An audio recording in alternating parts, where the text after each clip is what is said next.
Hi, everybody. This is Dr. Laird Bridgman, your friendly neighborhood psychologist. Today, I am sharing with you my interview with a colleague and friend of mine, Dr. Stephen Thorp. And Dr. Thorp is a distinguished professor for Alliant University. He's a board certified clinical psychologist, and he's a leading researcher in PTSD and inventive treatment expert in PTSD, especially via telehealth from his work that goes back into the early 2000s. Really, the guy that kind of put that on the map. We wouldn't be doing telehealth today if it weren't for people like him. So I think it's a fascinating conversation, and I hope you enjoy it. It's going to be in 3 parts. So here is part 1 of my interview with Dr. Thorp on the psychology of AI companions and a little bit more. Hope you enjoy.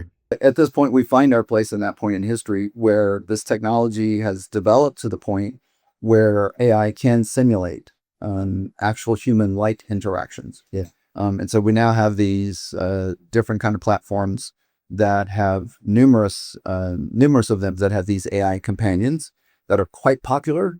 Like we have millions of people using these a lot of time on them, and they're forming emotional relationships or connections with them. Many people even describe these relationships as supportive or significant in their lives. And just to use the term relationship is a significant thing in my mind. So let's talk about what's going on there psychologically. Yeah. So if we start with just some context for key ideas. Sure. So if you want to talk to our audience about AI companions and concepts like parasocial relationships, anthropomorphism, and explain why people do this thing of connecting with them. Yeah. Yeah. So as you said, these are growing in popularity. And so, AI really came into most of our consciousness, our public consciousness in November of 2002 or 22. So just a few years ago. And before that, most of us would have thought that it wasn't possible to carry on a conversation the way that we do now. As you said, 3 years ago, it would have seemed impressive or outlandish, and now it doesn't because we're used to it, even just in this past 3 years.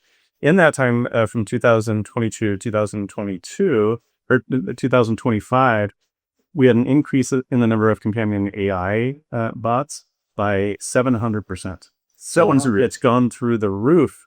There is a demand for these things, and the demand was being met by these apps. Among American adults, 28% last year said that they have used an AI companion for romance or for intimate conversation. So it's not a few people, it's a lot of people that are doing this. One of the most popular apps is called character.ai. And so it's really popular. It gets about 200 million visits per month. So that's how popular this is. That's staggering. Yeah. Mind blowing. Okay. So a lot of people are using it, and people are using it for very good reasons. People are using it. There's been a number of surveys about AI in general, and consistently at the top of that list, people using it for friendship, companionship, and for a form of therapy. Yeah. Number one, consistently. So it's not people using it as an assistant or using it for work or to rewrite documents. It's for support. And that makes sense because we're humans. This is it's a universal need that we have. So, so the need is there, and that's being reflected in the marketplace for these things. I wonder, like, the timing of this whole thing, pre and post COVID, because I know that there's a lot of literature on the impact of COVID and lockdown and having everybody do everything on Zoom and be on all the time. Yeah. That had a spike in depression and anxiety. They both had been on a downward trend prior to that, and they reversed. So they were on like a 25% year-over-year decrease, and then they flipped to like 125% increase over that time period. And one of the emotional factors which was identified in the literature was loneliness. Right. Which makes perfect sense. It does. I mean, everybody felt that, right? Yeah. So it's and then there's this other thing that is partly generational, where we have so many of the younger generation that were raised on electronic devices, and there was a decrease in social connection apart from them. Online gaming was a lot of those social connections for people. Right. And so I just think about like the perfect storm of, world technology, cultural factors that kind of primed the human population to be in this kind of a hole socially. Absolutely. And so then you have a whole lot of people that are accustomed to this interface or interaction. And so then the idea of an AI companion, like it would hit your and my generation very different Absolutely. than it does this generation. That's right. Yeah, and if you think about that evolution, the iPhones came around 2007, so not that long ago, right? Social media, not that long ago, Right. But both of those things kind of conditioned us to have smartphones in our pocket. Like before that, most of us didn't, and now most of us do. Like it was a huge social change. Social media is a different thing, and social media means that we're sharing things about ourselves, private things about ourselves, with strangers. Like that wouldn't have happened before. That would have seemed outrageous, preposterous to be that. And then, as you said, with the COVID lockdowns, a lot of us got used to video conferencing in ways that we hadn't before. There's actually a big study by Pew Research Center, February of 2020, right before COVID hit.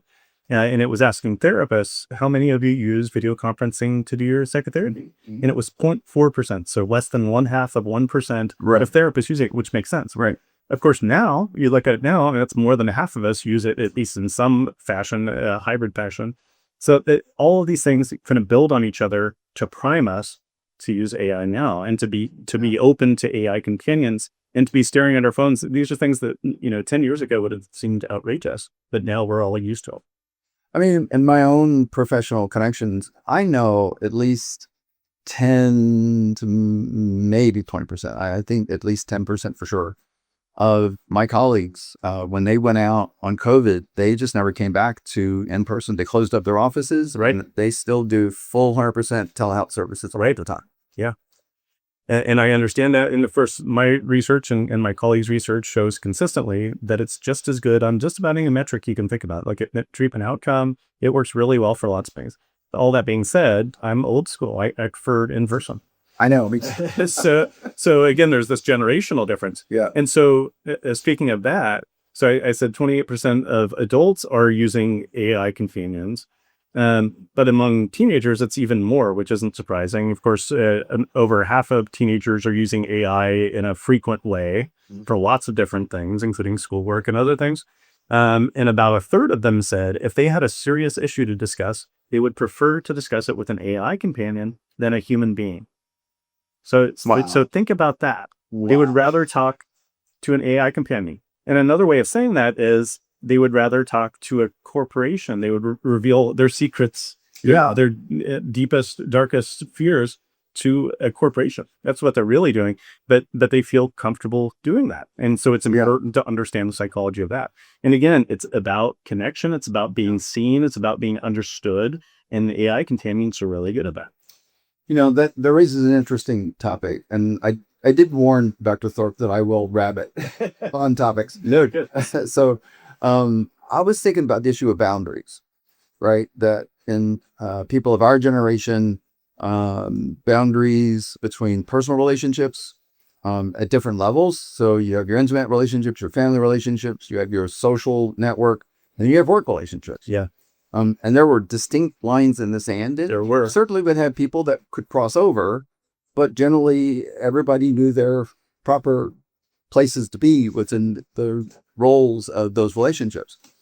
But now it just seems like boundaries have just, and so like that's been an issue in our field because like there's all the ethical conversations, right? About a psychologist's social media presence. And how much of you that's personal is available and accessible by patients, for example, is a very interesting topic and important conversation. Same thing for our students. I see that like a lot of incoming students for our doctoral program, I'm sure you guys have that same thing here at Alliant. They're college students, of course, before they get to us at grad school. And as college students, they haven't thought one moment about having a boundary between their personal life and what will eventually become their work life. Yes. And now there's all this personal content that's out there. Yes.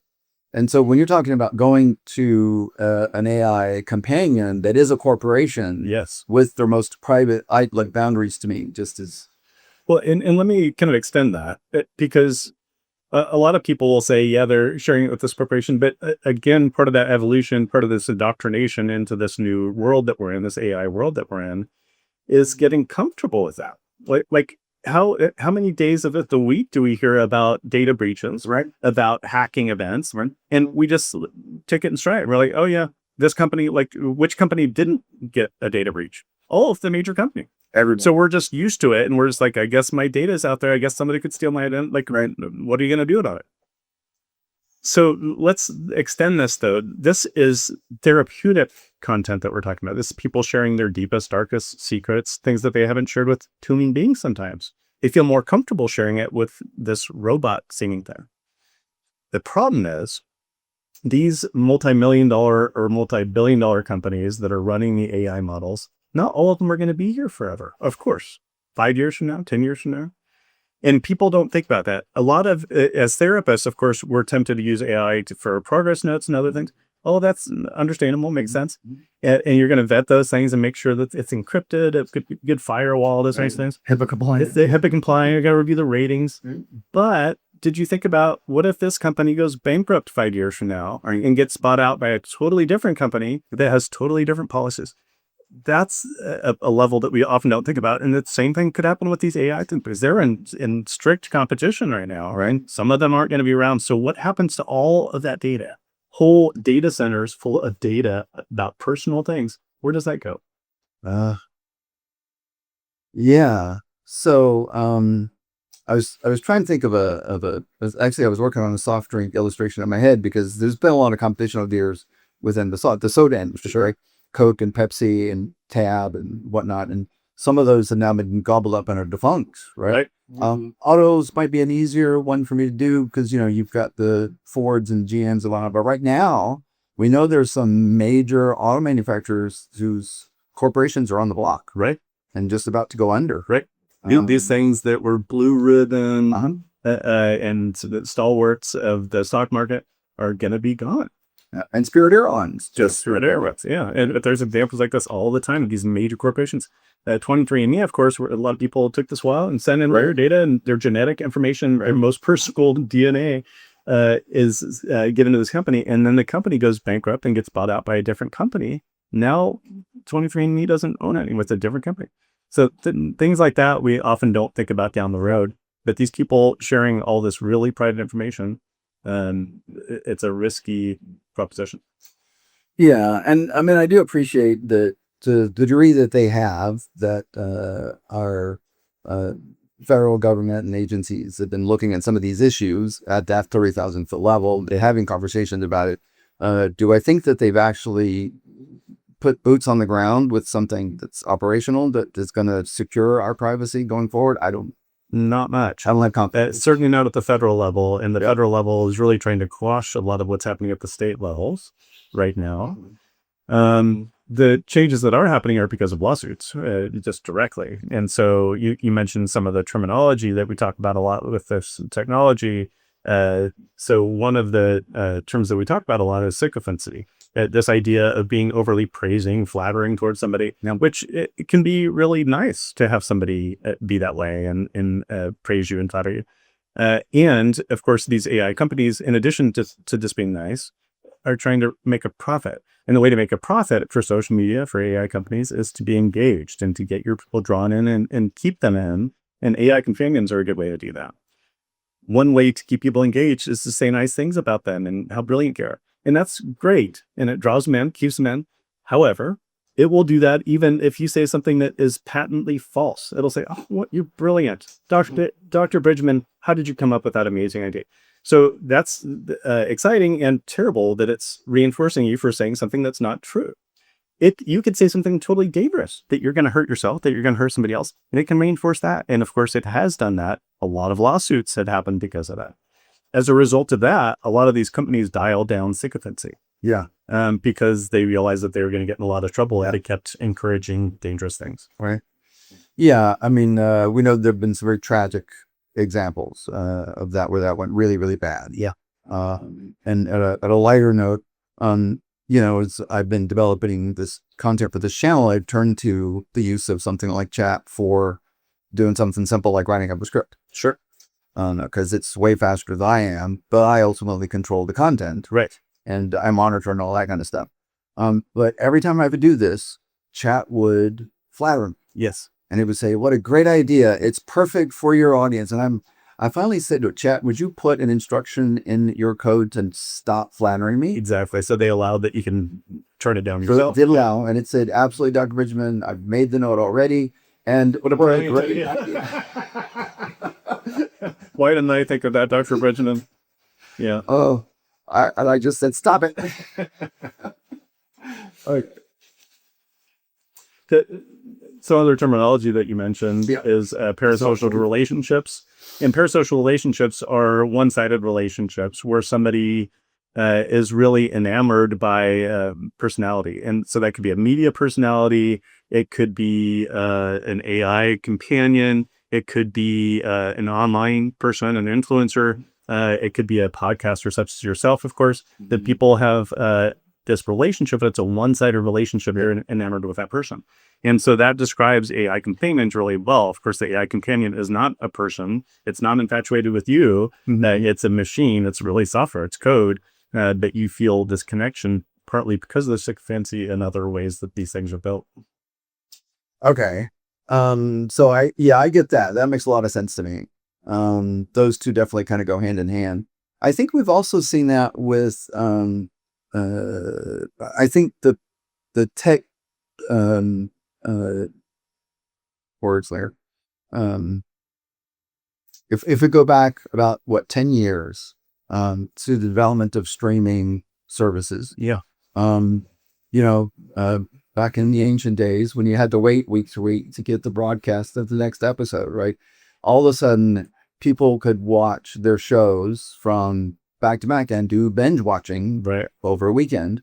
And there was a lot of research I remember coming out about how there was a post-series depression. Yeah. That would happen. Like when you finish a good book. It's like finishing a good book, right? Yeah. And so it's a similar idea that people are attaching to the characters and the world and whatnot, and then all of a sudden they're stripped away of it. Yeah. And then they start rewatching. Yes.